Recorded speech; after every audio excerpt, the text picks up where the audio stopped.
وَإِذَا قُرِئَ الْقُرْآنُ فَاسْتَمِعُوا لَهُ وَأَنصِتُوا لَعَلَّكُمْ تُرْحَمُونَ أعوذ بالله من الشيطان الرجيم بسم الله الرحمن الرحيم واذكروا الله كثيرا لعلكم تفلحون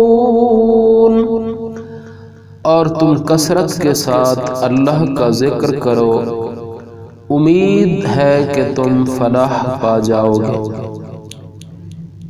اس آیت کے اندر اللہ رب العزت نے ذکر کرنے والے شخص کو دنیا اور آخرت کی فلاح و کامیابی کی خوشخبری سنائی ہے۔ وَالذَّاكِرِينَ اللَّهَ كَثِيرًا وَالذَّاكِرَاتِ،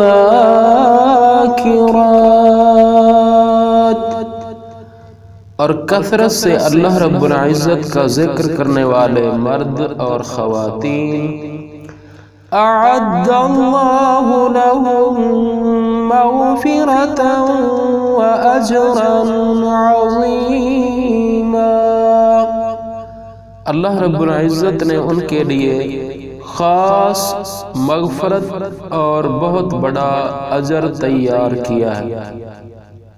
اللہ رب العزت نے ذکر کرنے والے خوش نصیب مرد و خواتین کو دو انعامات، خاص قسم کی بخشش اور بہت بڑے ثواب کی بشارت سنائی ہے۔ ان فی خلق السماوات والارض واختلاف اللیل والنہار، یقیناً آسمانوں اور زمین کی پیدائش میں اور دن اور رات کے مختلف ہونے میں لآیات لأولی الالباب، ان عقل مندوں کے لیے بہت بڑی نشانیاں ہیں۔ الذین یذکرون اللہ قیاما وقعودا وعلی جنوبہم، جو اپنی کروٹوں کے بل اور بیٹھنے کی حالت میں اور کھڑے ہونے کی حالت میں اللہ رب العزت کا ذکر کرتے ہیں۔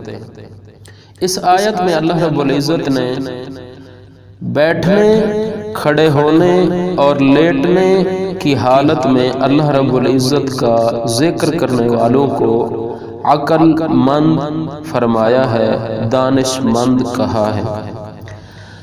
فَاذْكُرُونِي أَذْكُرْكُمْ، پس تم میرا ذکر کرو میں تمہارا ذکر کروں گا۔ اس آیت میں اللہ رب العزت اپنا ذکر کرنے والے لوگوں کی فضیلت بیان کر رہے ہیں کہ جو مجھے یاد کرے گا میں اپنے فرشتوں میں اس کو یاد کروں گا۔